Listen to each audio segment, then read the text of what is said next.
Hello everyone, कैसे आप सभी। किरोसा एकेडमी के ऑनलाइन प्लेटफॉर्म में आप सबका हार्दिक स्वागत है।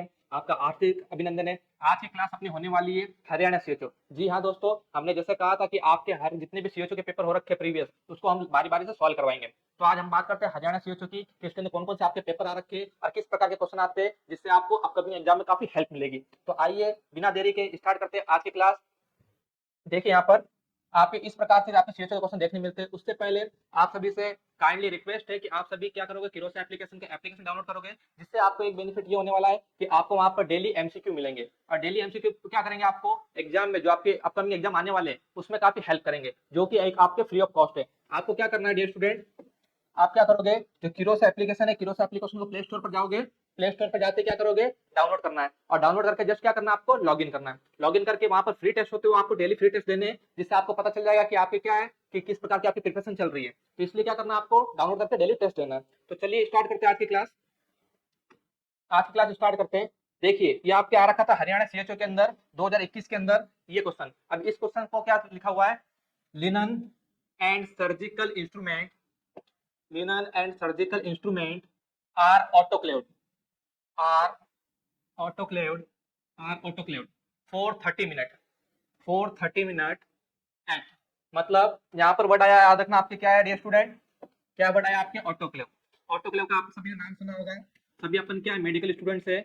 ऑटोक्लेव, अब ऑटोक्लेव होता क्या डियर स्टूडेंट, ऑटोक्लेव की बात करते हैं। ऑटोक्लेव आपने सभी ने पढ़ा होगा, ये क्या आपके स्टरलाइजेशन टेक्निक है। कौन सी स्टरलाइजेशन टेक्निक है, स्टरलाइजेशन टेक्निक है। और वो भी कैसा आपके और कौन सा आपके moist moist steam moist steam method ना, मोइस्ट स्टीम मेथड, जिसका यूज क्या करते हैं स्टूडेंट, किसी भी जो भी अपने आर्टिकल से या कह सकते हैं जितने भी आपके क्या इंस्ट्रूमेंट है, उसको क्या करने के लिए, उसको स्टरलाइज करने के लिए यूज में लेते हैं। मतलब जो भी आपके इक्विपमेंट्स में जितने भी क्या आपके माइक्रो ऑर्गेनिज्म है, उसको किल करने के लिए इसका यूज लेते हैं। तो ये बात हो रही है। तो ऑटोक्लेव की बात होगी, ये स्टरलाइजेशन है, मॉइस्ट स्टीम मेथड यूज का क्या एक प्रकार का टाइप है। इसके अंदर अपन क्या करते हैं स्टूडेंट, इसके अंदर आपके क्या था याद रखना, क्या करते हैं अपन 121 degree Celsius, 121 degree Celsius temperature पर इस ऑटोक्लेव को रखते हैं। इसका टेम्परेचर फिक्स होता है, यही टेम्परेचर देना है। और क्या रखा है इसके ऊपर, कितना मिनट देते हैं अपन, 15 टू 30 मिनट। ठीक है, 15 टू 30 मिनट देते हैं। और साथ साथ प्रेशर देते हैं, साथ साथ इसमें प्रेशर यूज होता है। अब इसकी ट्रिक बताता हूँ आपको, जिससे आपको याद आ जाएगा ना। साथ साथ अपन प्रेशर भी अप्लाई करेंगे। तो इसने ये क्वेश्चन पूछा हुआ है, linen and surgical instrument autoclave, autoclave करते हैं 30 मिनट के लिए, 30 मिनट के लिए कर रहे हैं। तो उसके अंदर कितना प्रेशर चाहिए होगा, 15 एलबीएस, 30 एलबीएस, 12 एलबीएस या 40 एलबीएस। तो इसने ये क्वेश्चन पूछा हुआ है, इजी सा क्वेश्चन है। यदि आपने ऑटोक्लेव पढ़ रखा है पहले, तो आपको इसमें कोई दिक्कत नहीं होनी चाहिए। क्या पूछा हुआ है, जो ऑटोक्लेव है, ऑटोक्लेव अपन 30 मिनट के लिए यूज कर रहे हैं, तो 30 मिनट यूज करेंगे। तो उसके अंदर इसने इन्होंने पूछा है, उसके अंदर प्रेशर कितना अप्लाई करोगे, कितना प्रेशर अप्लाई करोगे। तो यहाँ देखना एक बार, कितना करोगे, याद रखना। सीधा सीधा से इसका एग्जांपल है क्या है आपके 15 एलबीएस। तो इसकी एक ट्रिक होती है, जिसको आप इस प्रकार से याद रखते हो, 120 degree Celsius comma 15 minute comma 15 pressure, 15 LBS pressure, 15 LBS pressure. हमने ऐसा याद रखा था कि ऑटोक्लेव है, ऑटोक्लेव में क्या करेंगे, 121 डिग्री टेम्परेचर, 15 मिनट, 15 आपके जो क्या है आपके एलबीएस प्रेशर। तो ऐसा याद रखा था 15 15 121। ये क्या हो गया था आपके आपके ऑटोक्लेव का एक प्रकार का हमने ट्रिक बनाई थी, जिससे हमें याद हो गया था। तो यदि आपको, यदि यहाँ पर इसने इसने क्या पूछा है, टेम्परेचर भी नहीं पूछा है। यदि आपके टेम्परेचर आ जाए, तो टेम्परेचर क्या बोलोगे आप, 121 डिग्री सेल्सियस। कितने मिनट कह सकते हो, 15 टू 30 मिनट, कई बुकों में 15 टू 12 मिनट 20 मिनट भी देखने मिलता है आपको। और आपके प्रेशर हमेशा कितना रहेगा, आपके 15 टू आपके 20 एलबीएस। लेकिन आपको प्रायोरिटी किसको देंगे डियर स्टूडेंट, 15 एलबीएस को प्रायोरिटी देंगे। तो इसलिए कहा आपको 121 डिग्री सेल्सियस, 15 मिनट और 15 एलबीएस प्रेशर। ये आपका क्या हो गया, ऑटोक्लेव का। तो जहां पर आपके 15 एलबीएस प्रेशर आ गया, वहां पर अपन का क्या होगा, ये अपना राइट आंसर हो गया, ये वाला ए। समझ में आया, 30 एलबीएस नहीं होगा, 20 एलबीएस नहीं होगा, 40 एलबीएस नहीं होगा। चलिए आगे चलते हैं नेक्स्ट क्वेश्चन पर। और फर्स्ट क्वेश्चन इजी था ना, समझ में तो आ गया। नेक्स्ट देखते हैं प्राइमरी हेल्थ केयर, क्या पूछा हुआ क्वेश्चन देखिए। Primary health care includes reproductive and child health services, general and the principle of delivery. Comprehensive primary health care services being time to care is to be not more than। अच्छा question है, अच्छा question है। क्या पूछा हुआ देखो एक बार देखो क्या पूछा हुआ है, कि जो प्राइमरी हेल्थ केयर है, प्राइमरी हेल्थ केयर पीएससी है ना डियर स्टूडेंट, क्या आपके पीएससी, तो पीएससी और साथ साथ आपके कौन सा हो गया, आपके RCH, reproductive child health program या सर्विसेज। क्या करती है generally the principle of delivery comprehensive primary health care. यहाँ पर एक वर्ड आया है जो कि आपके क्या है प्राइमरी हेल्थ केयर का प्रिंसिपल है। क्या आया वर्ड? आपको जो मेन इसके पॉइंट होता है मेन पॉइंट को पकड़ के हमें आंसर देना। क्या लिखा हुआ है? टाइम टू केयर, जो कि क्या है इन्वर्टेड कोमा में। तो क्या पूछा हुआ है? जो आपके पीएससी है और साथ साथ कह सकते हो आरसीएच है, इनके क्या एक प्रिंसिपल है। प्रिंसिपल है किसके अंदर? प्राइमरी हेल्थ केयर सर्विसेज के अंदर। Time to care is not more than. इसका मतलब है पूरे क्वेश्चन का कि जो पीएससी है, पीएससी का एक रूल होता है। वो रूल क्या है कि जो भी आपके टाइम टू केयर है, टाइम टू केयर मतलब पीएससी के अंदर कोई भी व्यक्ति आता है तो उसको इससे ज्यादा केयर नहीं देनी है। तो time to care is not be more than, कितने से ज्यादा नहीं होना चाहिए। तो यहाँ पर लिखा हुआ आपके 20 मिनट, 30 मिनट, 40 मिनट या 60 मिनट। क्या बोलोगे? यदि आपके पीएससी के अंदर कोई आया है उसमें क्या लिखा हुआ टाइम टू केयर, जो कि आपका क्या है पीएससी का प्रिंसिपल है, तो इसके अकॉर्डिंग जो पर्सन आएगा, जो इंडिविजुअल आएगा, जो पेशेंट आएगा, उसको कितने मिनट से ज्यादा केयर नहीं दोगे आप। तो क्या बोलोगे आप? क्या बोलोगे इसके अंदर? देखो तो याद रखना आप जो आपके क्या है टाइम टू केयर, क्या आपके time to care, time to care, time to care, ये जो आपका प्रिंसिपल है इसके अकॉर्डिंग क्या बात हुआ है कि जब पीएससी में आता है, पीएससी में तो उसको क्या करना पड़ता है आपके 15 टू 30 मिनट, 15 टू 30 मिनट ये रेंज होती है कि मे भी इसके अकॉर्डिंग दे सकते हो या इससे कम हुआ तो भी चल जाएगा। लेकिन क्या होता है अपन एवरेज निकालें कि 15 टू 30 मिनट के अंदर क्या करना है आपको, क्या करना है आपको, बोलते हैं ना केयर आपको प्रोवाइड करनी है टाइम टू केयर, इससे ज्यादा नहीं करनी है। तो अपना एवरेज टाइम क्या था डियर स्टूडेंट 15 टू 30 मिनट। तो क्या आ गया इसने इज नॉट मोर देन, किससे ज्यादा नहीं होना चाहिए, तो अपना आया 30 मिनट। तो इसका आंसर क्या हो जाएगा 30 मिनट, 30 मिनट। इजी क्वेश्चन है, लेकिन अगर आपने क्या पढ़ रखा है पीएससी के बारे में अच्छे से पढ़ रखा है, उसके प्रिंसिपल पढ़ रखे हैं, तो आपका आंसर यहाँ पर राइट होता। तो क्या बोलोगे कि कितने से ज्यादा नहीं होना चाहिए 30 मिनट से ज्यादा नहीं होना चाहिए क्या time to care, time to care 30 से ज्यादा नहीं होना चाहिए। नेक्स्ट बात करते हैं अपन, नेक्स्ट बात करते हैं pre school and school child health care service include. मतलब प्री स्कूल का जो बच्चे हैं साथ साथ जो स्कूल के चिल्ड्रन है चाइल्ड है उनके लिए कौन कौन सी सर्विस आपके प्रोवाइड होती है, कौन कौन सी इंक्लूड है इसके अंदर से। तो क्या लिखा हुआ है? फर्स्ट है आपके ए बाई एनुअल स्क्रीनिंग, मतलब 2 साल के अंदर एक बार बच्चों की जांच होती है, ये सर्विस इसके अंदर इंक्लूड है कि नहीं। नेक्स्ट बात करते हैं स्कूल हेल्थ रिकॉर्ड, स्कूल का जो स्वास्थ्य रिकॉर्ड हेल्थ रिकॉर्ड है उसको मेंटेन करने की जिम्मेदारी किसकी है आपके school child health care service या फिर स्कूल चाइल्ड हेल्थ सर्विस की है। Next I care and D warming, उनके आंखों की जांच करना और साथ साथ डी वार्मिंग। डी वार्मिंग मैंने बताया था कि डी वार्मिंग क्या होता है, बच्चों के अंदर पेट के अंदर वॉर्म हो जाता है जिसको अपन क्या बोलते हैं पेट में कीड़े हो चुके हैं, तो इसलिए अपन क्या बोलते हैं डी वार्मिंग। डी वार्मिंग में ड्रग बताई थी एल्बेंडाजोल, लावेंडाजोल, ये सारे अपन बताए थे और मेबेंडाजोल। नेक्स्ट बात करते हैं all of the above, all of the above. तो इसका आंसर क्या होगा डियर स्टूडेंट आपके सीधा सीधा क्या होगा ऑल ऑफ द अबव। क्या बोलोगे? All of the above. क्यों? देखो जो आपके प्री स्कूल है या स्कूल वाला जो है आपके कौन सा हेल्थ केयर सर्विसेज वो क्या इंक्लूड करता है आपके बाई एनुअल स्क्रीनिंग, मतलब जो छोटे बच्चे जो स्कूल जाते हैं ठीक है तो उनके अंदर क्या होती है उनकी हर हमेशा क्या होती है चेकिंग होती है, स्क्रीनिंग होती है, जांच होती है जिसका बोलते हैं डायग्नोसिस, तो वो होती है। साथ साथ उनके हेल्थ स्वास्थ्य रिकॉर्ड भी देखे जाते हैं कि कौन सा बच्चा नरिश्ड है, कौन सा क्या आपके माल न्यूट्रिशन है, इसमें क्या चीजें, इसका वेट कितना है, वो सारी चीजें वो सब भी रिकॉर्ड होता है। और साथ साथ उसको डी वार्मिंग की टेबलेट सॉरी मेडिसिन देते हैं। और साथ साथ आपके आई केयर, अगर आई में कुछ हो रखा है तो आई केयर के भी क्या करेंगे अपन देखभाल करते हैं। तो इसके अंदर जो तीनों पॉइंट्स है आपके तो तीनों के तीनों पॉइंट्स क्या होंगे सम्मिलित होंगे, इंक्लूड होंगे, जिसको इसलिए आपका आंसर क्या जाएगा ऑल ऑफ द अबव।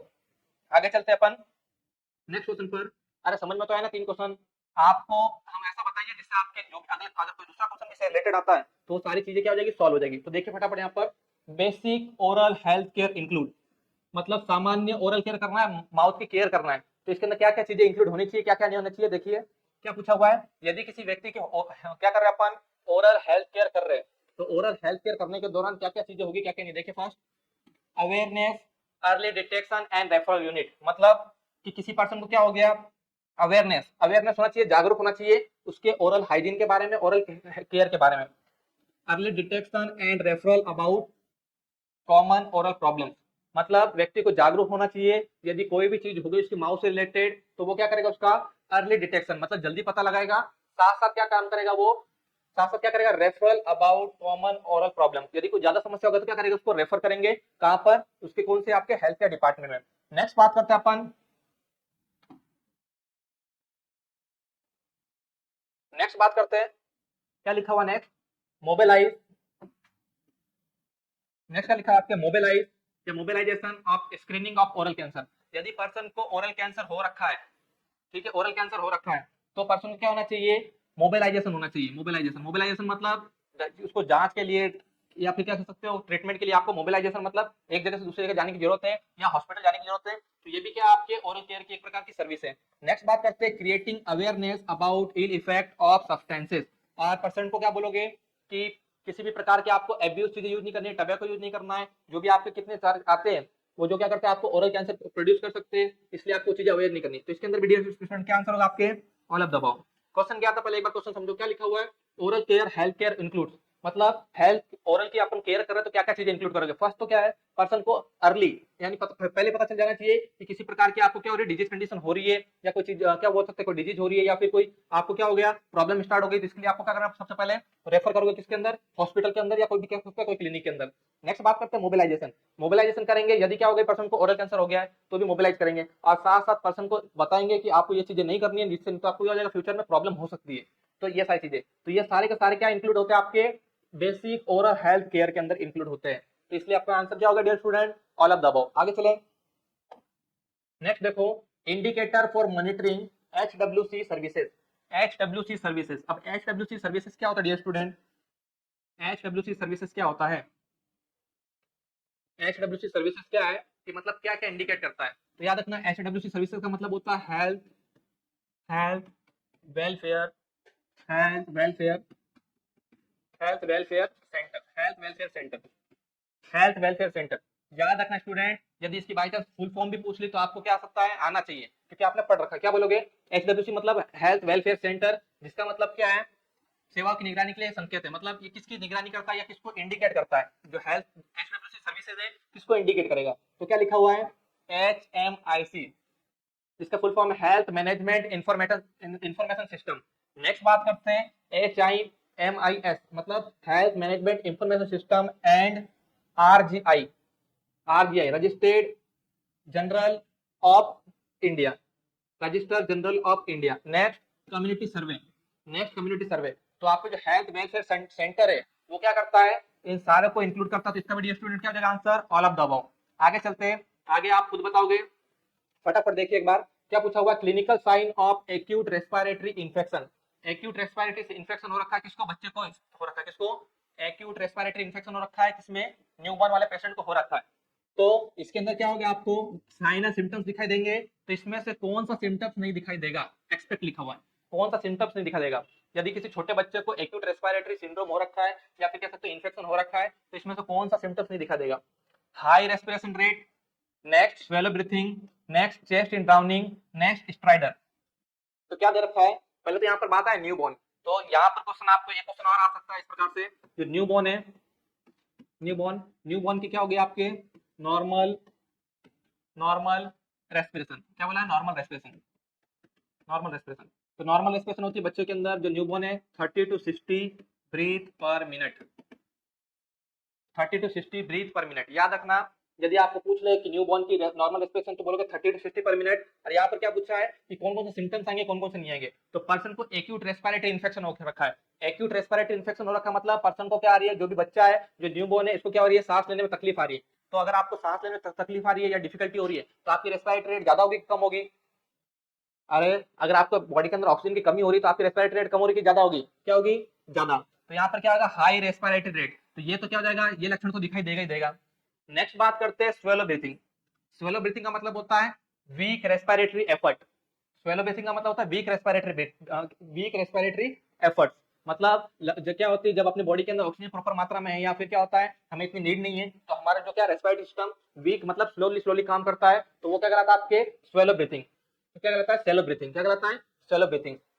तो ये नेक्स्ट बात करते हैं चेस्ट इन ड्राउनिंग का मतलब जो बच्चा उसके चेस्ट में क्या होगा एक प्रकार का खिंचाव होगा जिसको क्या कह सकते हैं अपन, उसको क्या होगा थोड़ा बहुत पेन होगा उस जगह पर। तो चेस्ट इन ड्राउनिंग किसकी कमी से, ऑक्सीजन की कमी से। तो क्या हो गया चेस्ट इन ड्राउनिंग मतलब खिंचाव होगा। लास्ट आया स्ट्राइडर क्या होता है आपके, स्ट्राइडर का मतलब एक प्रकार की आपकी ब्रीथिंग है, ब्रीथिंग में क्या आते हैं साउंड आते हैं, ठीक है। तो ये तो इसमें से कौन सी चीज नहीं दिखाई देगी, सारे के मतलब आपको बता दिए, अब आपको आंसर देना है। फर्स्ट है कि इन्फेक्शन हो रखा है तो रेस्पिरेटरी रेट ज्यादा होगी कि कम होगी, यस ऑफ कोर्स ज्यादा होगी। नेक्स्ट बात करते हैं शैलो ब्रीथिंग, लंग्स का फंक्शन है या फिर क्या सकते हैं रेस्पिरेटरी फंक्शन वीक होगा, एफर्ट्स कम होंगे।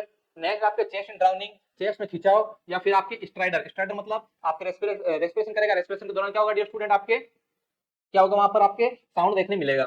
तो याद रखना यहाँ पर क्या होगा कि इन्फेक्शन हो रखा है, क्या हो रखा है, इन्फेक्शन हो रखा है। तो इन्फेक्शन हो रखा है तो बॉडी के अंदर पहले से ऑक्सीजन की कमी है, पहले से ही ऑक्सीजन की कमी है ना। तो यदि पहले से ही ऑक्सीजन की कमी है तो कमी हो गई तो क्या हो जाएगा, वहां पर जो रेस्पिरेटरी एफर्ट्स है वो वीक देखने नहीं मिलेगा, समझ में आया, वीक देखने नहीं मिलेगा, उसमें तो रेस्पिरेटरी रेट इंक्रीज हो जाएगी, तो जो एफिशिएंसी है, जो एफर्ट्स है वो इंक्रीज होंगे, तो यहाँ पर शैलो ब्रीथिंग नहीं देखने मिलेगा, समझ में आया। नेक्स्ट चलते अपन, नेक्स्ट चलते फटाफट देखिए, HMIS स्टैंड फॉर, अभी बताया थोड़ी देर पहले HIMS का फुल फॉर्म, क्या बताओगे, HIMS का फुल फॉर्म क्या है, health management information system, house management information system, human malnutrition, या नन ऑफ द अबव, या नन ऑफ द अबव, क्या होगा फटाफट बताइए। जो HMIS की फुल फॉर्म है, HIMS की फुल फॉर्म अभी बताई थी अपन ने थोड़ी देर पहले, क्या बोलोगे, हेल्थ मैनेजमेंट इंफॉर्मेशन सिस्टम, इसको क्या बोलते हैं, HMIS, ठीक है। तो आपके जितने भी अपकमिंग CHO एग्जाम होने वाले हैं सारे के अंदर इस प्रकार के क्वेश्चन देखने मिल सकते हैं, तो कृपया क्या करोगे, हमारे साथ जुड़े रहोगे, डेली क्लास से क्या करोगे, वॉच करोगे, जिससे आपको क्या होगा, अपकमिंग एग्जाम में काफी हेल्प मिलेगी। तो याद रखना यहाँ पर क्या लिखा है, HMIS का मतलब हेल्थ मैनेजमेंट इंफॉर्मेशन सिस्टम, ना कि हाउस मैनेजमेंट, ना कि ह्यूमन माल न्यूट्रिशन, ये चीजें नहीं होगी, क्या होगी, health management information system. Next बात करते हैं, as per guidance the approximate time to be spend by ASHA on contact with the community is, क्या लिखा हुआ है कि स्पेंड बाय आशा, आशा, आशा की फुल फॉर्म आप सभी को पता है, एक्रीडिएटेड, क्या बोला आपने, एक्रीडिएटेड, एक्रीडिएटेड सोशल हेल्थ, आपके हेल्थ आपके एक्टिविटी ना, एक्टिविटीज, क्या बोलोगे आपके इसकी आशा की, आपके एक्रीडिएटेड सोशल हेल्थ एक्टिविटीज, वो क्या आपकी आशा की फुल फॉर्म है, जिसके अंदर आपने क्या पूछा कि क्या पूछा ये question, as per guidelines, guidelines के अनुसार, क्या बोलोगे, गाइडलाइंस के अनुसार अप्रोक्सीमेट टाइम, कितना, approximate time spend by ASHA, ASHA के दौरान कितना टाइम स्पेंड किया जाएगा on contact with the community, community, इसके मीनिंग मैं बता देता हूँ, मीनिंग क्या पूछा हुआ है कि आपके क्या हो रखा है, गाइडलाइन है, गाइडलाइन के अनुसार जो आशा होती है, आशा का क्या होता है, कम्युनिटी में विजिट करना होता है, तो विजिट करना होता है, तो क्या पूछा इसने कि कितने हफ्ते, हफ्ते में इसको, इनको कितने घंटे विजिट करना है, तो वो क्या कहलाएगा आपके गाइडलाइन। तो यहाँ पर पूछ रखा है कि सप्ताह के अंदर 10 घंटे, सप्ताह के अंदर 20 घंटे, सप्ताह के अंदर 15 घंटे या 40 घंटे, ये क्वेश्चन पूछ रखा है।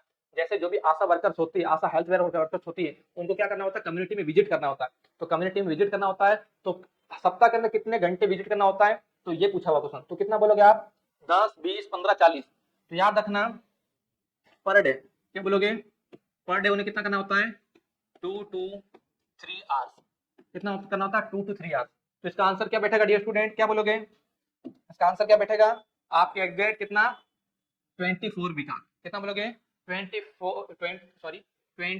आवर्स पर वीक, कितना बोलोगे, 20 आवर्स पर वीक, ये क्या हो जाएगा आपके डियर स्टूडेंट, आपके आशा का क्या होगा, गाइडलाइन के अनुसार क्या जाएगा, इसका आंसर हो जाएगा। तो 2 to 3 डेज का मतलब क्या हो जाएगा, तो हफ्ते में 7 दिन होते हैं, तो क्या हो जाएगा 14 से 21 दिन, सॉरी 14 से 21 घंटे, तो आपके क्या हो जाएगा एवरेज, आपके 20 आवर्स, समझ में आया, 20 आवर्स का जाएगा, इसका आंसर हो जाएगा। नेक्स्ट चलते अपन आगे, नेक्स्ट चलते हैं, तो आप सभी ने, होप आशा करता हूं कि आप सभी ने किरोस एप्लीकेशन डाउनलोड कर दिया होगा, जो कि क्या होगा आपके लिए काफी बेनिफिशियल होगा आपके अपकमिंग एग्जाम्स के अंदर, तो नहीं किया हो तो फौरन डाउनलोड करें, जिससे आप क्या कर सकते हो, काफी बेनिफिट उठा सकते हो। नेक्स्ट बात करते हैं, आपके first known infection from SARS CoV 2 was discovered in, क्या पूछा हुआ है, फर्स्ट नोन इन्फेक्शन कौन सा, SARS, SARS, SARS 2 was discovered in, क्या पूछा है, देखो ना यहाँ पर एक चीज बताता हूँ आपको, एक यहाँ पर फुल SARS, जिसका फुल फॉर्म है severe acute, severe acute respiratory, respiratory, respiratory, severe acute respiratory आपके syndrome, severe acute respiratory syndrome. तो याद रखना ये चीज यहाँ पर, इसने क्या पूछा हुआ है, सीवियर एक्यूट रेस्पिरेटरी सिस्टम, किसकी फुल फॉर्म, आपकी सार्स की फुल फॉर्म है। अब सार्स का मतलब क्या होता है, सार्स एक आपका क्या, एक प्रकार का वायरस है, या कह सकते हो कि सबसे पहले ये आया था आपके, इसको कहते हैं, इसके अभी तो 2 फेज आए ना, एक फेज आया वॉल्यूम 1, एक आया वॉल्यूम 2, ठीक है। वॉल्यूम 1 तो क्या बोल दिया अपन ने, सार्स वायरस, क्या बोल दिया, SARS, सार्स वायरस बोल दिया, जो कब आया था आपके 2000, कब आया था आपके 2003 में, कब आया था 2003 में। उसके बाद आपका आया वॉल्यूम 2, वॉल्यूम 2 को आपने क्या बोला, कोरोना, क्या बोला, कोरोना, जो आपका क्या आया, जो कब आया आपके 19-20 में, कब आया 19-20 में, 2019-20 ना, 2019-20 में। तो यहाँ पर याद रखना कि जो सार्स है, सार्स की फुल फॉर्म होता है सीवियर एक्यूट रेस्पिरेटरी सिंड्रोम। इसका क्या था, ये फर्स्ट टाइम आया था, तो इसको क्या बोल दिया था, सारस वायरस। क्या बोल दिया था, क्या बोला डियर स्टूडेंट, क्या बोला था इसको, सार्स वायरस। क्या बोला था, सार्स वायरस ना, सार्स वायरस का था। तो सार्स वायरस का था, जो 2003 में आ रखा है। तो यही वापस क्या हुआ, रिपीट हुआ कब, आपके 2019 दिसंबर, ठीक है, 19 दिसंबर को क्या है आपके चाइना के अंदर आ गया था। और इंडिया के अंदर कब देखने मिला था, 30 जनवरी 2020, तब अपन को देखने मिला था कौन सा, आपके कोरोना वायरस। तो इसका क्या है, सेकंड फेज है, इसको बोल दिया वॉल्यूम 2। और यही क्या कॉज करता है, आपके कोरोना कॉज करता है। तो इसको क्या नाम दे दिया अपन ने, सारस कोवी 2। क्या बोल दिया, सारस कोवी 2, समझ में आया। तो ये क्या आपके कोरोना कॉज करता है। तो क्या पूछा हुआ है, फर्स्ट नॉन इन्फेक्शन, सबसे पहला इन्फेक्शन जो आपके सारस कोवी 2 है, कहां देखने मिला था, हॉलैंड में, युवान में, जर्मनी में, या ब्रिटेन में, या ब्रिटेन में। तो डियर स्टूडेंट, ये आप सभी इजीली से आंसर दे सकते हो, मुझे पता है। कहां देखने मिला था, आपके युवान। युवान कहां पर है, आपके चाइना के अंदर। तो चाइना के अंदर फर्स्ट केस देखने मिला था किसका, आपके कोरोना का, जिसको अपन ने क्या नाम दिया था, आपने सारस कोवी 2, समझ में आया। जो आपके 2019 के अंदर दिसंबर में देखने मिला था चाइना के अंदर, और 2020 में इंडिया में आ चुका था। आगे चलते हैं। Apart from reducing the duration and severity of diarrhoea, देखो एक बार क्या पूछा हुआ है, क्या लिखा हुआ है, apart from reducing the duration and severity of diarrhoea. जो ड्यूरेशन एंड सीवियरिटी किसकी, डायरिया की, ड्यूरेशन और सीवियरिटी ऑफ डायरिया से की, उसमें अपन जिंक देते हैं, उसमें अपन जिंक देते हैं, उसमें अपन जिंक देते हैं, जिंक एडमिनिस्टर्ड आल्सो। तो क्या पूछा हुआ है कि जो अपन क्या कर रहे हैं, आप देखना कभी कि जो पर्सन है, पर्सन में क्या हो गया, डायरिया हो रहा है, तो उसमें अपन क्या करते हैं, जिंक भी प्रीफर करते हैं। तो क्या पूछा हुआ है कि जिंक अपन देते हैं, तो जिंक क्यों देते हैं। तो क्या लिखा हुआ है, reduce the incidence of subsequently episode of diarrhoea. ठीक है, बात सही है, डायरिया को क्या करता है, कम करता है, ये डायरिया को एपिसोड इसको कम करने में भी हेल्प करता है। साथ ही साथ बात करें तो क्या कर रहा है, measles over the ensuring 3 months. यदि मीजल्स हो रहा है, ठीक है, मीजल्स क्या हो रहा है, होने के चांसेस है, या फिर कह सकते हैं मीजल्स को भी कम करने में हेल्प करता है। नेक्स्ट बात करते हैं, reduce the incidence of subsequently episode of diarrhoea. ये क्या करेगा, डायरिया का कम करेगा, सही बात है। साथ साथ and possibly pneumonia over 3 ensuring month, और क्या करेगा, अगले 3 महीनों में होने वाले पुनरावृत्तियों की घटना को कम करता है निमोनिया के। मतलब आगे अगर निमोनिया होने के चांसेस है, तो उसको क्या करेगा, अगले 3 मंथ क्या करेगा, ये रिड्यूस करने का काम करेगा। नेक्स्ट देखते हैं, reduce the incidence of diarrhoea. Diarrhoea का तो करेगा ही करेगा, साथ साथ ओवर इंश्योरिंग 6 मंथ, मतलब डायरिया को तो कम करेगा, और साथ साथ सिर्फ 6 मंथ के लिए क्या करेगा, हेल्प करेगा, ऐसा बोल रहा है। और इसमें से नन ऑफ दबाओ, या फिर बोल रहा है नन ऑफ दबाओ, या इसमें से कुछ नहीं। तो याद रखना, आपके फर्स्ट पॉइंट क्या लिखा हुआ है यहाँ पर, सीधा सीधा याद रखोगे। आपके इंपॉर्टेंट में से एक है कि कभी भी अपन देखते हैं, क्या देते हैं अपन, डायरिया, मतलब डायरिया हो रहा है, तो डायरिया में अपन क्या देते हैं, अपन एंटी डायरियल ड्रग देते हैं। तो जिसके अंदर पूछा है, साथ साथ अपन जिंक भी देते हैं, जिंक भी प्रेफर करते हैं। जिंक क्यों प्रेफर करते हैं, वो क्या करता है, निमोनिया के जो भी क्या होते हैं एक्सपोजर होंगे, या फिर क्या कह सकते हो अपन, जो भी क्या हो गया पॉसिबली इंश्योरिंग 3 मंथ्स, मतलब जो 3 मंथ में होने वाली चीजें होगी, वो क्या होगी, ये पॉसिबली कम कर सकता है, इसलिए अपन प्रेफर करते हैं। नेक्स्ट देखो, नेक्स्ट देखो क्या पूछा हुआ है, first month of old infant has temperature of 37.6 degree Celsius as per IMNCI। एक बच्चा है, एक बच्चा है, कितना, 1 मंथ का बच्चा है, ठीक है, 1 मंथ का बच्चा है। इसके आप इसके अनुसार IMNCI, IMNCI का मतलब क्या होता है स्टूडेंट, आपके IMNCI का मतलब क्या होता है, integrated management of neonatal and child health illness, या क्या आपके इसकी फुल फॉर्म है, क्या बोला हुआ है फर्स्ट मंथ में, कि फर्स्ट मंथ में बच्चा आपके जो कि इन्फेंट है, और क्या उसका टेम्परेचर 37 डिग्री सेल्सियस है आईएमएनसीआई के अनुसार, he will be classify as. तो इसको किस कैटेगरी में रखा जाएगा, मतलब अपन बोलते हैं ना कि हमारा नॉर्मल टेम्परेचर कितना होता है, अडल्ट का कितना बोलते हैं अपन, 37 डिग्री सेल्सियस, कितना बोलते हैं 37 डिग्री सेल्सियस। और क्या बोलते हैं अपन किसका, अगर अपन फ़ारेनहाइट की बात करें तो 98.6 डिग्री फ़ारेनहाइट, ये अपन बोलते हैं ना। अडल्ट में तो क्या हो गया, अडल्ट में तो अपन बोल दिया 37 डिग्री सेल्सियस, या क्या बोलते हैं 98.6 डिग्री फ़ारेनहाइट। ये अपन बात बोलते हैं किसके, अडल्ट के अंदर क्या है टेम्परेचर। लेकिन यहाँ पर पूछा है जो इन्फेंट है, इन्फेंट का टेम्परेचर कितना 37.6 डिग्री सेल्सियस है। तो इसको क्या होगा, ये बीमार है, बुखार है, ये क्या चीज है, इसको बताना है। तो क्या बोलेंगे इसको, लोकल सीरियस बैक्टीरियल इन्फेक्शन। इसको इस बच्चे को क्या है, बैक्टीरियल इन्फेक्शन है, इस वजह से इसका टेम्परेचर इतना है। नेक्स्ट बात करते हैं कि क्या इसका पॉसिबल सीरियल बैक्टीरियल इन्फेक्शन या इसको होने के चांसेस है या फिर हो सकते हैं कौन सा बैक्टीरियल इन्फेक्शन। नेक्स्ट बात करते हैं सीवियर फिब्राइल इलनेस, इसको क्या हो गया, बुखार है किसी रोग के कारण, मतलब किसी डिजीज के कारण इसको क्या होगा, बुखार है, और ये क्या होगा, none of the above, none of the above. तो इसका आंसर क्या होगा, तो याद रखना जो भी आपके क्या होते हैं, इन्फेंट होते हैं, जो भी इन्फेंट होते हैं उसका अगर बात करें नॉर्मल, क्या बोलेंगे, नॉर्मल टेम्परेचर की बात करेंगे तो नॉर्मल टेम्परेचर कितना होता है उनका 36.5 degree Celsius to 37.5 degree Celsius, 35.6 degree Celsius. तो याद रखना डियर स्टूडेंट, ये इसका क्या होगा, नॉर्मल टेम्परेचर किसका, ये तो हो गया आपके अडल्ट का, ये हो गया आपके इन्फेंट का, ठीक है। तो इसका क्या 30.6 डिग्री सेल्सियस, तो ये क्या है आपके नॉर्मल स्थिति में काउंट होगा, और इसके अंदर भी क्या होगा, आपकी डिजीज कंडीशन नहीं मान जाएगी, क्योंकि 37.5 डिग्री सेल्सियस और ये क्या 37.6 डिग्री सेल्सियस, तो इतना कोई आपके डिफरेंस नहीं है। तो ये किसमें क्या लगेगा डियर स्टूडेंट, आपके नॉर्मल टेम्परेचर ही है, इसमें किसी प्रकार का कोई इन्फेक्शन नहीं हुआ है, बैक्टीरियल इन्फेक्शन नहीं हुआ है, ना ही आपको इसमें क्या हो रखा है, इसमें किसी प्रकार की इसको डिजीज कंडीशन हो रखी है या फीवर हो रखा है। नेक्स्ट बात करते हैं आपके, नेक्स्ट बात करते हैं, देखिए अच्छा क्वेश्चन है, क्या पूछा हुआ है, पेशेंट विथ 20 वीक्स, पेशेंट क्या है 20 वीक्स ऑफ प्रेगनेंसी, एक महिला है जो क्या है 20 वीक्स, 20 वीक्स क्या है मतलब 20 सप्ताह की प्रेग्नेंट है, मतलब एक महिला है उसको क्या है गर्भ के अंदर बच्चा है जो कि कितना है 20 सप्ताह का हो चुका है, 20 सप्ताह का हो चुका है। इसके अंदर बात करते हैं हिस्ट्री ऑफ ब्लीडिंग रिपोर्ट और सब सेंटर, अब क्या हुआ उसने, उसको ब्लीडिंग हो रही है, क्या उसको ब्लीडिंग हो रही है और उसने क्या किया, सब सेंटर के ऊपर बताया, सब सेंटर के ऊपर बताया। अब बात करते हैं which of the following should be done, अब आगे क्या प्रोसीजर होगा।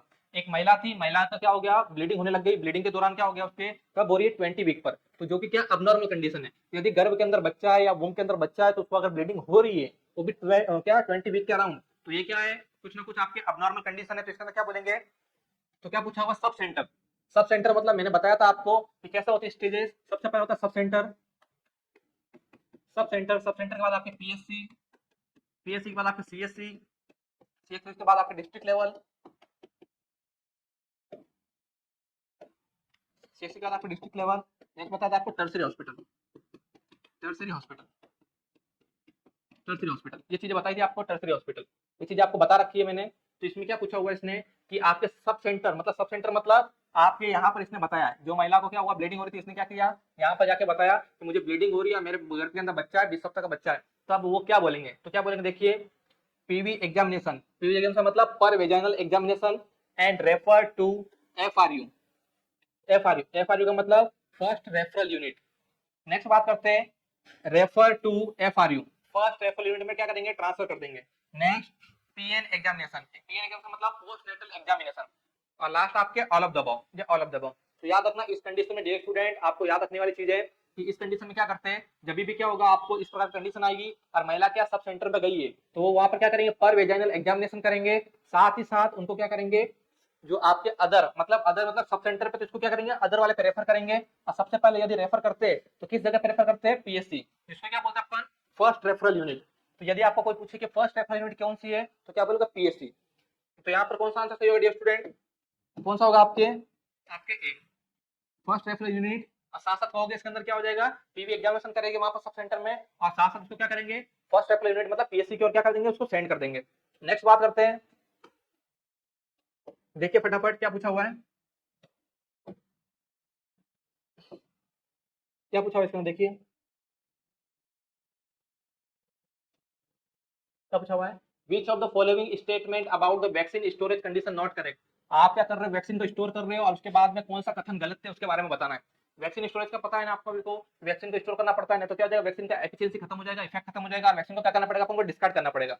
तो क्या पूछा हुआ है बीसीजी, बीसीजी मतलब बेसिलस क्लाइमेट ग्यूरिन, तो क्या करते हैं अपन +2 से +8 डिग्री सेल्सियस में क्या करते हैं अपन स्टोर करते हैं, ठीक है वेरी गुड, ये तो हो गई होगा। नेक्स्ट बात करते हैं measles, measles should be kept at 15 degree -15 degree Celsius at all levels, मतलब मीजल्स को क्या करना है आपको -15 डिग्री सेल्सियस पे करना है स्टोर, चाहे कोई भी कंडीशन हो तो उसको इस डिग्री में करना है। नेक्स्ट बात करते हैं आपके डाइल्यूएंट मस्ट नेवर, क्या पूछा हुआ है, मस्ट नेवर बी फ्रोजन, जो डाइल्यूएंट वैक्सीन आती है, डाइल्यूएंट वैक्सीन मतलब कि उसके अंदर कुछ ना कुछ डाइल्यूएंट क्या होता है इंक्लूड किया होता है, तो उनको कभी भी क्या बोल रहा है, कभी भी उनको फ्रोजन नहीं करना चाहिए, फ्रोजन मतलब कभी उसको फ्रीज नहीं करना चाहिए, यदि इसको फ्रोजन कर दिया तो जो भी उसके अंदर कंटेंट वो सारे फ्रीज हो जाएंगे और जो कि क्या हो जाएंगे आपके यूज के लायक नहीं रहेंगे, और उसको क्या करना पड़ता है बाद में डिस्कार्ड करना पड़ता है ना। जैसे फ्रोजन ये वाली जो डाइल्यूटेड होती है ना वैक्सीन, उसको कभी फ्रोजन नहीं करते, और फ्रोजन यदि वो जम गई तो उसको क्या करना पड़ेगा, हमें सीधा सीधा डिस्कार्ड करना पड़ता है, तो इसलिए ये चीजें भी नहीं करेंगे। नेक्स्ट बात करते हैं डीपीटी, ठीक है। डीपीटी का मतलब आपके diphtheria pertussis tetanus hepatitis B should be kept 2 degree to 8 degree Celsius. इसको भी क्या करते हैं अपन 2 से 8 डिग्री सेल्सियस पे रखते हैं। तो इसमें से अपने सारी चीजें पढ़ ली, इसमें से एक कथन गलत है, कौन सा गलत है देखिए। कि बीसीजी वैक्सीन है इसको 2 से 8 डिग्री सेल्सियस रखते हैं, सही बात है। मीजल्स है, मीजल्स को क्या करते हैं स्टूडेंट, कभी भी हर कंडीशन में -15 डिग्री सेल्सियस पे नहीं रखते हैं। और नेक्स्ट लाइन था अपने डाइल्यूटेड वैक्सीन है, उसको क्या करेंगे अपन, क्या करेंगे फ्रोजन में नहीं रखेंगे वरना इसको डिस्कार्ड करने की जरूरत पड़ जाएगी। लास्ट वाला क्या था आपके डिप्थेरिया पर्टुसिस और हेपेटाइटिस बी, इसको भी 2 से 8 डिग्री सेल्सियस में रखते हैं। आगे चलते हैं अपन,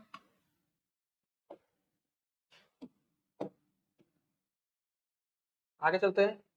Which of the following are the method to prevent a child from hypothermia just after delivery? क्या पूछा हुआ है, अच्छा क्वेश्चन है काफी, आपने पढ़ भी रखा होगा, अबदार इसको पढ़ रखा होगा। Immediate treatment after the child birth, कि चाइल्ड बर्थ होते ही कौन कौन सा अपन क्या करना चाहिए, मैनेजमेंट करना चाहिए उसको हाइपोथर्मिया से बचाने के लिए। तो उसके ऊपर क्वेश्चन आ रखा है आपके, क्या पूछा हुआ है कि क्या हो गया हाइपोथर्मिया, कि हाइपोथर्मिया से बचाने के लिए आपको क्या करना है, कौन कौन सी चीजें यूज करनी है और कौन सी चीजें यूज नहीं करनी है। देखिए क्या लिखा हुआ है, first provide heat bye kangaroo mother care, कि यदि बच्चा क्या हुआ डिलीवर हुआ है तो डिलीवर करने के दौरान उसको हाइपोथर्मिया ना हो जाए, इसलिए कंगारू मदर केयर देते हैं। बात सही है कि गलत, सही है। नेक्स्ट बात करते हैं अपन, नेक्स्ट है maintain, next maintain the room temperature 25 degree Celsius above, मतलब जो रूम का टेम्परेचर है 25 डिग्री सेल्सियस से ऊपर ही होना चाहिए, कम नहीं होना चाहिए। ये भी बात सही है कि गलत है, सही है। नेक्स्ट बात करते हैं अपने immediate remove the wet cloth and wrap the another warm cloth, यदि बच्चे को क्या हो गया, जो भी उसने कपड़े पहन रखे वो क्या हो गए, गीले हो चुके हैं, तो उसको रिमूव करके क्या करोगे, हाथों हाथ रैप करोगे। रैप करना मतलब लपेट देंगे किसके अंदर, गर्म कपड़ों के अंदर। ये भी बात सही है कि नहीं है, सही है। तो इसका क्या जाएगा student, answer all of the above. तो ऐसे इजी इजी क्वेश्चन भी आते हैं और कुछ टफ क्वेश्चन भी आते हैं, लेकिन अपन को प्रिपरेशन सारों की करनी है, जिससे आपको क्या हो जाएगा अपकमिंग नर्सिंग ऑफिसर या फिर आप क्या कहलोगे कम्युनिटी हेल्थ ऑफिसर जरूर कहलाओगे आने वाले अपकमिंग एग्जाम्स के अंदर। नेक्स्ट बात करते हैं अपन, Which of the following is not be discarded in yellow BMW? अच्छा क्वेश्चन है, येलो बीएमडब्ल्यू आपको बता रखा है, एक नहीं 2 से 3 बार या कितने बार कहोगे, ज्यादा से ज्यादा बार। हर आप देखो कम्युनिटी का क्वेश्चन उसमें एक ना एक बीएमडब्ल्यू का क्वेश्चन आता ही आता है। तो क्या पूछा हुआ है कि बीएमडब्ल्यू की बात करते हैं अपन ने, क्या पता था, bio medical waste management, biomedical waste management, जिसके अंदर क्या होता है, बीन होते हैं, एक होता है आपके येलो, एक होता है आपके रेड, एक होता है आपके येलो रेड, उसके बाद आपके आता है एक ब्लू, एक आता है आपके ब्लैक, नहीं सॉरी, एक आता है आपके आजकल आने लगा व्हाइट, एक आता है आपके फिफ्थ नंबर, कौन सा फिफ्थ नंबर आता है आपके ब्लैक, फिफ्थ नंबर आता है आपके ब्लैक। ये सारी चीजें येलो की बात करते हैं, तो येलो की बात करते हैं, तो येलो के अंदर क्या होगा, रेड के अंदर क्या होगा, ब्लू के अंदर क्या होगा, व्हाइट के अंदर, ब्लैक के अंदर। तो देखिए येलो की बात करते हैं, तो येलो के अंदर हमेशा क्या होता है आपके इन्फेक्शियस चीजें, इन्फेक्शियस चीजें जाएगी, और साथ साथ कह सकते हो आप लोग एनाटॉमिकल वेस्ट, क्या कह सकते हो, एनाटॉमिकल वेस्ट, एनाटॉमिकल वेस्ट। ये किस में जाता है डियर स्टूडेंट, आपके येलो के अंदर। रेड के अंदर बात करते हैं तो आपके क्या जाते हैं, जितने भी क्या होंगे, ट्यूब होंगे, प्लास्टिक की चीजें होगी, ठीक है, या कह सकते हो आपको क्या कर सकते हो, ग्लाउज, ये सब, ये भी किसमें जाएंगे, ये भी किसमें जाएंगे, रेड में। लेकिन ग्लाउज कैसा होना चाहिए स्टूडेंट, ब्लड से कंटामिनेटेड नहीं होना चाहिए, यदि ब्लड से कंटामिनेटेड हो गया तो इन्फेक्शियस हो गया, तो इन्फेक्शियस वाले को किसमें डिस्कार्ड करेंगे, आपके येलो के अंदर।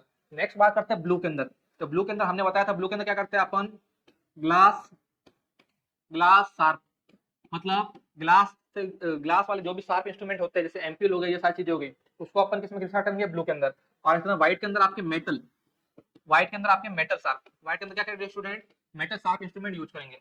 मतलब दोनों में शार्प इंस्ट्रूमेंट है, लेकिन आपके जो ब्लू वाला होता है इसमें ग्लास वाले करते हैं, और जो आपका कौन सा व्हाइट वाला इसमें मेटल शार्प इंस्ट्रूमेंट यूज करते हैं। लास्ट बता आपके जनरल, जनरल में अपन करते हैं ब्लैक के अंदर आपके जनरल वेस्ट, जनरल वेस्ट। यदि कोई मेडिसिन एक्सपायर हो गई या कुछ चीज हो गई, या कोई पर्सन आया, पर्सन ने क्या किया, फल फ्रूट लेके आया, उसके जो भी क्या थे पील से छिलके थे, ऐसी चीजों को अपन क्या करते हैं, अपन ब्लैक वाले में डिस्कार्ड करवाते हैं। तो यहाँ पर क्या पूछा हुआ है, ये आपका शॉर्ट और स्वीट है, और आप क्या कर लोगे, इसको एक जगह नोट कर लोगे, आपको काफी हेल्पफुल मिलेगी इसके लिए। अब यहाँ पर क्या पूछा हुआ है, येलो बीन के अंदर क्या नहीं डालेंगे, अब इन्होंने क्या बोला, येलो बीन के अंदर क्या नहीं डालेंगे, येलो बीन के अंदर क्या नहीं डालेंगे, तो क्या लिखा देखो, mask, cap, used gloves without a blood, और शू कवर, और शू कवर। तो क्या बोलोगे आप कि जो येलो बीन, येलो बीन के अंदर अपन ने बताया कि इन्फेक्शियस या एनाटॉमिकल वेस्ट की बात करते हैं। तो इन्फेक्शियस, तो मास्क को क्या करते हो आप, यूज करते हो, और कहां पर होता है, आपके माउथ के ऊपर होता है, तो इसको किस में डिस्कार्ड करोगे डियर स्टूडेंट, इन्फेक्शियस हो गया तो इसको येलो में डिस्कार्ड करोगे। बात करते हैं कैप की, तो कैप क्या होता है, आप हेड पे लगा के रखते हो, और वो भी क्या हो जाएगा डियर स्टूडेंट, उसके ऊपर भी क्या होते हैं आपके इन्फेक्शियस, मतलब वो भी क्या होगा आपकी बॉडी से लगा हुआ है। और क्या होगा आप क्या करते हो बाई चांस आप लोग क्या करते हो इंस्ट्रूमेंट सब सारे यूज करते हो, और क्या हो गया आप क्या करते हो आप आपके ग्लासेस सही करते हो, कभी कैप पर हाथ लगाते हो, तो ये भी मोस्टली क्या होता है आपके इन्फेक्शियस हो जाता है। तो इन दोनों को क्या करोगे डियर स्टूडेंट आप लोग येलो में डिस्कार्ड करोगे। नेक्स्ट बात करते हैं आपके यूज ग्लव्स विदाउट ब्लड टिंग। जो मैंने बताया कि अगर ब्लड से भरा हुआ ग्लव्स होगा तो उसको हम पर क्या करेंगे येलो में डिस्कार्ड करेंगे। लेकिन यदि क्या नाम है आपके ब्लड से भरा हुआ ग्लव्स नहीं है तो किसके अंदर डिस्कार्ड करेंगे डियर स्टूडेंट, किसके अंदर डिस्कार्ड करेंगे आपके इसको रेड के अंदर करेंगे। तो इसका आंसर क्या हो जाएगा डियर स्टूडेंट आपके कि जो ग्लव्स है आप ब्लड से भरा हुआ नहीं है ठीक है उसको अपन डिस्कार्ड करेंगे रेड के अंदर, यदि ब्लड से भरा हुआ होता तो येलो के अंदर। आप शू कवर क्या हो जाएंगे आपके, आपके जो शू के ऊपर कवर लगते हैं ना जैसे पीपी किट देखा होगा उसके अंदर आपने देखा होगा शू कवर, तो वो भी क्या होते हैं पूरे फर्श पे अपन चलते रहते हैं तो वो भी एक प्रकार के इन्फेक्टेड हो जाते हैं। तो इन्फेक्टेड वाले को अपन क्या करेंगे डिस्कार्ड करेंगे किसके अंदर डियर स्टूडेंट आपके आपके येलो वाले के अंदर। आगे चलते देखिए use cotton balls and gauze piece should be discarded. अभी जस्ट बताया आपको क्या बताया कि जो कॉटन बॉल्स है या फिर कह सकते हैं गॉज पीस है, कॉटन बॉल है और गॉज पीस है इसको क्या करना है आपको डिस्कार्टेड करना है। और कैसे हो रखे हैं ये सारे यूज हो रखे हैं। यूज मतलब आपने किसी को क्या कर लिया इन्वेशन कर दिया, इन्वेशन का मतलब इंजेक्शन लगा दिया और उसके बाद आपने कॉटन बॉल या गॉज पीस यूज कर लिया तो इसको किसमें डिस्कार्ड करोगे डियर स्टूडेंट, अभी बताया थोड़ी देर पहले कि इन्फेक्टेड चीजों को येलो बिन के अंदर डिस्कार्डेड करेंगे। आगे चलते हैं विच vaccine should all health worker have. यदि आप इसके अंदर हो हेपेटाइटिस, मतलब बात करते हैं कि इसके अंदर हेपेटाइटिस दे रखा है, हेपेटाइटिस ए बी एचआईवी और पोलियो दे रखा है। और यदि आप मेडिकल फील्ड के अंदर हो तो मेडिकल फील्ड के अंदर हो या फिर आप कह सकते हो नर्सिंग डिपार्टमेंट में हो तो ये वाले जो हेल्थ वर्कर्स है इसको क्या कहेगा यहाँ पर हेल्थ वर्कर्स। तो सभी के सभी हेल्थ वर्कर्स को एक टीका लगना जरूरी है जिसको क्या कहते हैं अपने वैक्सीन, एक वैक्सीन लगना जरूरी है। क्यों लगना जरूरी है यहाँ पर पूछा हेपेटाइटिस ए बी एचआईवी और पोलियो ठीक है। तो क्या बोलोगे आप कि इसके अंदर क्या होगा आपके हेपेटाइटिस ए कैसा होता है आपके फीको ओरल रूट से, कैसे faeco oral route, faeco oral route. Hepatitis A तो क्या होता है आपका faeco oral route. Hepatitis B की बात करते हैं, हेपेटाइटिस बी कैसा होता है आपके आपके मोस्टली आप क्या बोलोगे नीडल प्रिक, कैसे needle prick, needle prick. Next बात करते हैं एचआईवी। एचआईवी क्या होगा आपके ये तो खुद ही वायरस है, कौन सा HIV human immuno deficiency virus जो क्या कॉज करता है आपके एड्स कॉज करता है। लास्ट आपके पोलियो, पोलियो क्या है पोलियो एक डिजीज जो क्या होता है आपके पोलियो वायरस के कारण होता है। तो यहाँ पर क्या पूछा है इसने कि जो भी सभी हेल्थ वर्कर्स है, सभी हेल्थ वर्कर्स है उसको कौन सी वैक्सीन लगनी जरूरी है, क्यों जरूरी है क्योंकि यहाँ पर याद रखना आपने यहाँ पर बात की कौन सी हेपेटाइटिस बी, हेपेटाइटिस बी आपकी क्या है निडल फिक्स होती है। जैसे कि मैं मेडिकल लाइन में काम करता हूँ और क्या करता हूँ हॉस्पिटल लाइन के अंदर हूँ और मेरे को क्या हो जाएगा बार बार पेशेंट को इंजेक्शन लगाने होते हैं तो मैं क्या करता हूँ नीडल से मैं कैप हटाता हूँ, कैप लगाने के बाद पेशेंट को लगा दिया। अब लगाने के बाद क्या होता है वो कैप वापस मुझे इस पे लगाकर डिस्कार्ड करना पड़ता है। तो मैं कैप लगाने जाता हूँ तो बहुत बार क्या जाता है वो मेरे नीडल है वो क्या होता है मेरे प्रिक हो जाता है। तो याद रखना प्रिक के कारण आपको सबसे ज्यादा देखने वाली चीज कौन सी होती है हेपेटाइटिस बी। तो सभी हेल्थ वर्कर को क्या लगाना पड़ता है डियर स्टूडेंट हेपेटाइटिस बी का टीका या वैक्सीन लगाना नेसेसरी है वरना ये आपको होने के चांसेस होते हैं। नेक्स्ट चलते हैं नेक्स्ट क्वेश्चन पर क्या पूछा यहाँ पर health is a state of complete. Health की डेफिनेशन आप सभी को पता होगी हेल्थ क्या होता है, health is a state of physical mental social wellbeing not merely absence of disease. मतलब यहाँ पर बात करते हैं क्या बात कर रहे हैं हेल्थ की, हेल्थ की डेफिनेशन आप सभी ने पढ़ रखी होगी कि हेल्थ क्या होता है, हेल्थ क्या है आपके जिसके अंदर आप क्या करोगे फिजिकली बात करोगे फिजिकली मेंटली मेंटली और आप सोशली क्या होना चाहिए वेलबींग होना चाहिए, सोशली वेलबींग होना चाहिए, सोशली वेलबींग होना चाहिए and not merely absence and not merely absence of disease, absence of disease. और क्या होना चाहिए not merely absence of disease मतलब किसी प्रकार का डिजीज क्या होना चाहिए उसके अंदर प्रेजेंट नहीं होना चाहिए, उसको क्या बोलेंगे अपन हेल्थ बोलेंगे। तो क्या हुआ यहाँ पर बात यदि यहाँ पर ऑल ऑफ द अबव और यहाँ पर क्या होता यहाँ पर एक आ जाता आपके ए ऑप्शन। एग्जांपल बात करते हैं स्पिरिचुअल, स्पिरिचुअल स्पिरिचुअल वेलबींग ऐसा कुछ लिखा जाता है ना, स्पिरिचुअल वेलबींग लिखा जाता। तो याद रखना सबसे इंपॉर्टेंट पॉइंट है मैंने देखा है बहुत जन जब हेल्थ की डेफिनेशन बोलते हैं तो हेल्थ की डेफिनेशन में वो क्या बोलते हैं health is a complete of physical mental social and spiritual wellbeing. तो याद रखना हेल्थ की डेफिनेशन में कभी स्पिरिचुअल नहीं आता है, मतलब हेल्थ में कभी भी अपन क्या करते हैं धर्म को इंक्लूड नहीं करते या मतलब कह सकते हो आपकी जो स्पिरिचुअल आस्था है इसको इंक्लूड नहीं करते। तो ये क्या हो जाएगा आपके आपके क्या हो जाएगा physical mental and social wellbeing. इसका आंसर क्या होगा डियर स्टूडेंट आपके ऑल ऑफ द अबव, क्या होगा all of the above, spiritual नहीं होगा ना। आगे चलते हैं आगे चलते हैं तो आपसे एक बार काइंडली रिक्वेस्ट है कि जिन्होंने किरोस एप्लीकेशन डाउनलोड नहीं किया है तो डाउनलोड करके आपको फ्री ऑफ लॉगिन करके क्या करना है डेली के डेली एमसीक्यू सॉल्व करना है। जितने ज्यादा आप एमसीक्यू सॉल्व करोगे उतने ज्यादा क्या होगा, आपको बेनिफिट होगा, जिससे आप आपके एग्जाम के अंदर भी क्या होगी, प्रैक्टिस हो जाएगी किस प्रकार से हमें एमसीक्यू अटेंड करने होते हैं। तो चलिए आगे चलते हैं, क्या पूछा हुआ है, the dimension of wellness are. Dimension, dimension का मतलब क्या होता है आपके कि हेल्थ की जो डायमेंशन है, जिसको क्या बोल सकते हैं अपन, आयाम। तो कौन कौन से होते हैं, फिजिकल, कौन कौन से होते हैं, physical and emotional, environmental and social, spiritual, intellectual, या ऑल ऑफ द अबव। तो क्या होगा इसका, डियर स्टूडेंट, सीधा से याद रखना कि जो आपके हेल्थ के कौन से डायमेंशन होते हैं वो सारे के सारे ये कौन से, फिजिकल, इमोशनल, एनवायरमेंटल, सोशल और स्पिरिचुअल, इंटेलेक्चुअल, ये सारे के सारा क्या होते हैं आपके आपके डायमेंशन होते हैं किसके, हेल्थ के। आगे चलते हैं अपन, कोविड-19 is caused by infection with the virus strain. जी हाँ दोस्तों, अभी थोड़ी देर पहले अपने क्वेश्चन आया था ये, उसमें अपन ने अच्छे से डिस्कस किया कि जो कोविड-19 है, कोविड-19 किसके कारण होता है, सारस कोवी 1, सारस कोवी 2, सारस कोवी 3, या इसमें से कोई नहीं, या इसमें से कोई नहीं। तो थोड़ी देर पहले बताया था कि युवान में आया था, युवान मतलब चाइना के अंदर आपका सबसे पहला केस देखने मिला था किसका, कोरोना वायरस का। तो कोरोना वायरस का केस देखने मिला था, तो इसमें से कौन सी है वायरस जो क्या करता है, कोरोना वायरस कॉज करता है। तो जस्ट अभी थोड़ी देर पहले बताया था आपको कि जो आपके सारस है, जिसको क्या बोलते हैं कोविड 2, ये क्या काम करता है डियर स्टूडेंट, कोविड-19 क्या कॉज करता है, क्या करता है ये, कोविड-19 कॉज करता है, कॉज कोविड, कोविड कॉज करता है। और ये क्या करता है आपके सारस, सारस क्या कॉज करता है आपके डियर स्टूडेंट, सारस क्या कॉज करता है आपके आपके मैंने बताया था, सारस कॉज करता है जिसको बोलते हैं severe severe acute respiratory syndrome, ये डिजीज कॉज करता है। और ये क्या करता है, कोविड कॉज करता है। ये कब आया था, अभी थोड़ी देर पहले बताया, ये कब आया था आपके 2003 में, कब आया था, 2003 में। और ये जो सारस थे या कोविड कह सकते हो, ये कब आया था आपके 2019 और 20 के अंदर आया था। चलिए आगे नेक्स्ट देखते हैं, what do you mean by EAEFI। मतलब आपके दे रखा है वर्ड AEFI, AEFI दे रखा है, इसकी फुल फॉर्म क्या है इसको बताना है आपको। लिखा हुआ एडवर्स एलिमेंट ऑफ इंजेक्शन, मतलब इंजेक्शन से क्या हो जाएगा, कुछ ना कुछ एडवर्स इफेक्ट आते हैं, इसकी फुल फॉर्म ये है। या फिर एडवर्स इवेंट फॉलोइंग इम्यूनाइजेशन, या इम्यूनाइजेशन के दौरान कोई क्या हो सकता है आपको एडवर्स रिएक्शन आते हैं। Next after effect following injection, injection के लगाने के बाद कौन कौन से आपको प्रभाव देखने मिल रहे हैं। या फिर आफ्टर इफेक्ट फॉलोइंग इम्यूनाइजेशन। तो याद रखना डियर स्टूडेंट, क्या बोलोगे, एडवर्स इवेंट फॉलोइंग इम्यूनाइजेशन, कि मतलब आपको इम्यूनाइजेशन के दौरान, इम्यूनाइजेशन लगा दिया, टीका लगा दिया, टीका लगाने के दौरान यदि किसी प्रकार का आपको रेसेस आ रहे हैं, फीवर आ रहा है, रेडनेस देखने मिल रहे हैं, ये सारे के सारे क्या होते हैं आपके एडवर्स इवेंट फॉलोइंग इम्यूनाइजेशन, कि इम्यूनाइजेशन आपने लगाया उसके दौरान यदि देखने मिलते हैं, इसको क्या बोलते हैं अपन, AEFI। इसकी फुल फॉर्म याद रखना, AEFI की एडवर्स इवेंट फॉलोइंग इम्यूनाइजेशन, इसको क्या बोलते हैं अपन, आपके AEFI। आगे चलते हैं, what is the obstetric formula of a woman who is presently who is presently pregnant with twin pregnancy is pregnant for the fourth time and had previous 2 live birth and one abortion। याद रखना dear student, ये किसका topic है आपके ओबीजी का है। ओबीजी में आपने पढ़ा होगा जीटी पाल, क्या पढ़ा होगा, जीटी पाल। जीटी पाल क्या होता है, ये आपको क्या करता है, बताता है किसकी कंडीशन, आपकी फीमेल की, ये कितने बार प्रेग्नेंट हो चुकी है, कितने इसके लाइव बर्थ है, ये सारी चीजें आपको क्या करता है, बताता है इजीली रूप में। तो याद रखना क्वेश्चन क्या पूछ रहा है, देखो लाइन वाइज क्या पूछा है, what is the obstetric formula, formula ये है, अपन डिस्क्राइब करते हैं, which is presently pregnant with twin pregnancy. एक वुमन है, वुमन क्या हो गई, ट्विन बेबी, उसको क्या है, ट्विन बेबी है, ट्विन बेबी है, is pregnant for the fourth time. ये कितनी बार प्रेग्नेंट हुई डियर स्टूडेंट, 4 बार प्रेग्नेंट हो चुकी है, 4 बार।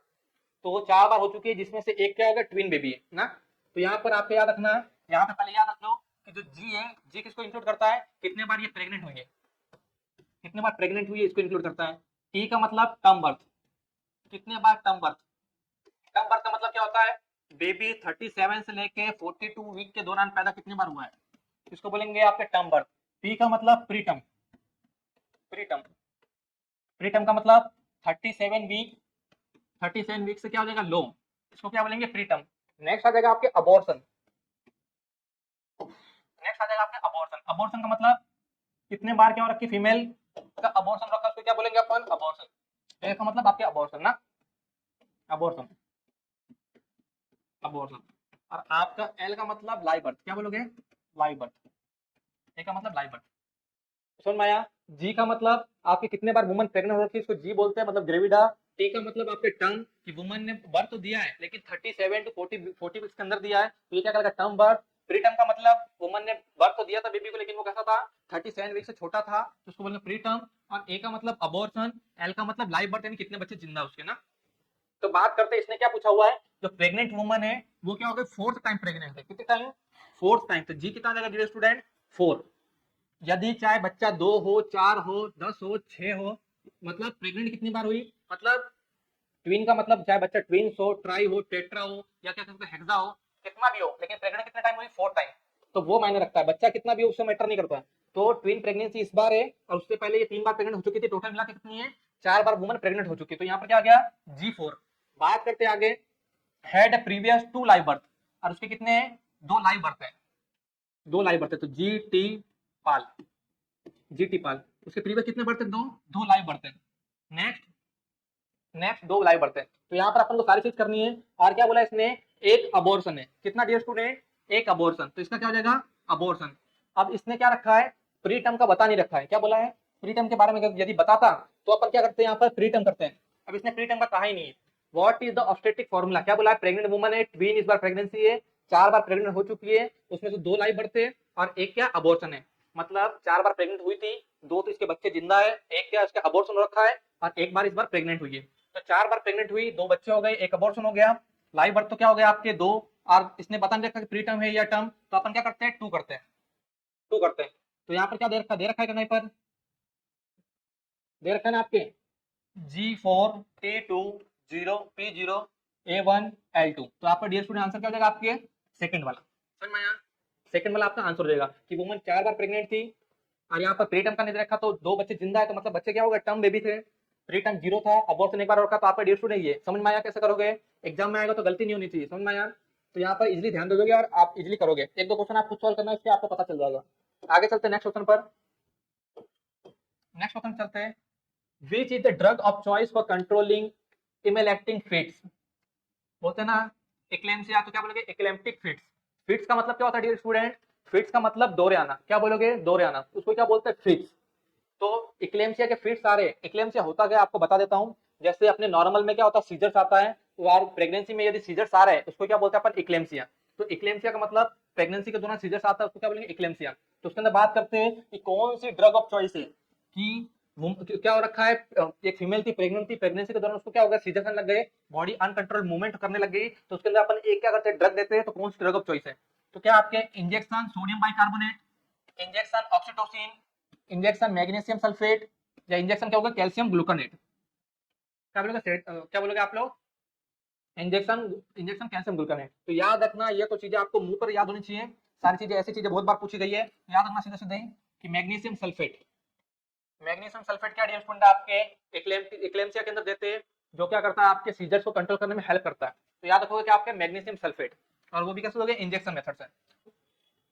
मिलते हैं इसी प्रकार से अपने अच्छी और नेक्स्ट क्लास में, तो जुड़े रहिएगा हमसे, जो आपके लिए काफी बेनिफिशियल होगी अपकमिंग एग्जाम्स के लिए। तो ठीक है, मिलते हैं नेक्स्ट क्लास में।